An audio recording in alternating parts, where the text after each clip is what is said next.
grocery retailer Pick n Pay reported a 40% decline in first half profit, while headline earnings per share totaled 54.7 cents in the 6 months to the end of August. Ashlea spoke to the company's CEO Nick Badminton and filed this report. Well, you've got to look at it in the context of the investment that we've made. So whilst we're disappointed in the result in terms of the actual number, we've made huge investments, particularly in the loyalty card, which has been way above expectations, and also in the amount of effort we've put into this category specialised buying, and then there's a bit in distribution as well. So it's hugely affected by those three things, and so given that, we had to invest in the business, and we have to continue investing in the business. But I think this is the worst is over. Particularly with something like this loyalty, which is very big cost. Now, talking about the Smart Shopper card, what impact has it had on sales growth over the last few months?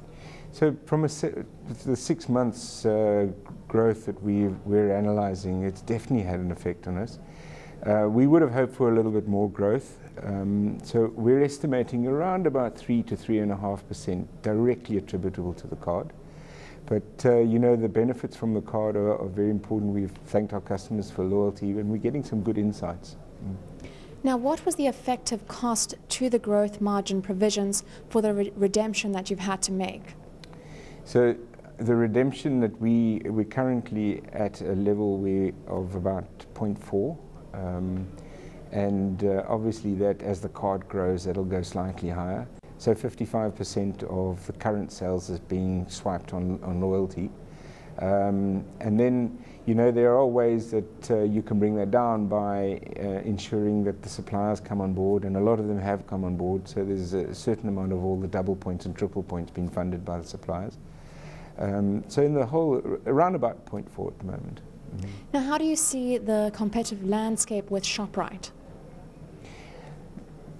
Well, competition is rife. This is, I mean, one of the most competitive areas in the world from a trading point of view, and we can see that with the work that the analytical work that we've been doing with Europe and other retailers in the world that we've had a look at, just seeing what best practice is in the world. So this environment is massively competitive.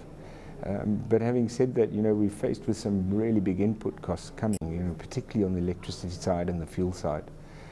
So it's a tough moment in retail in South Africa, and not to mention the internationalization of retail into South Africa.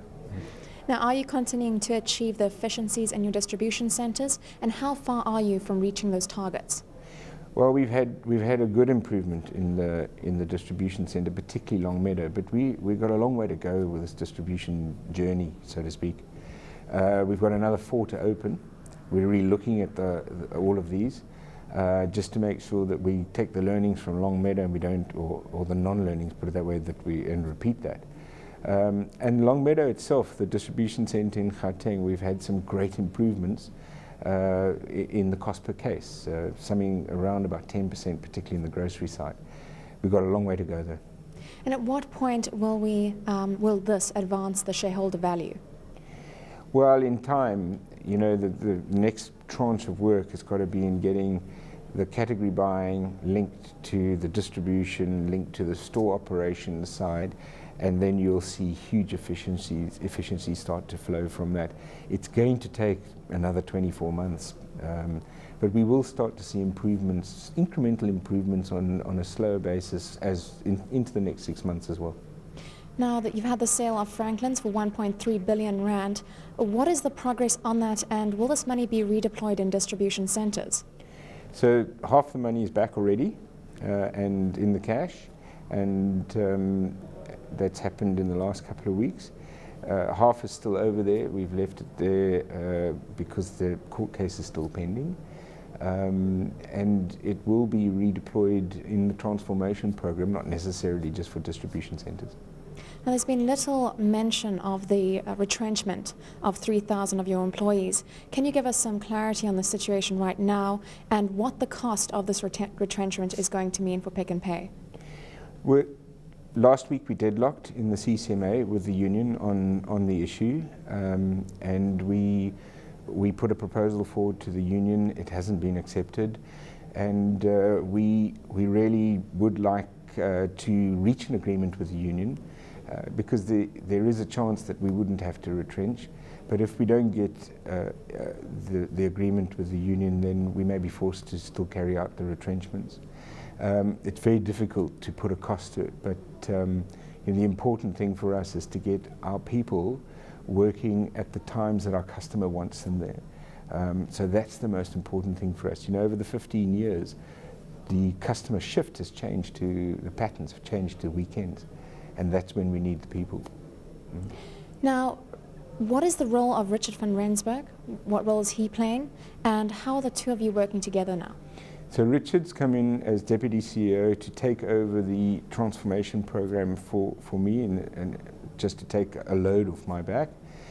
He's specifically going to concentrate on the IS, the supply chain and the property side.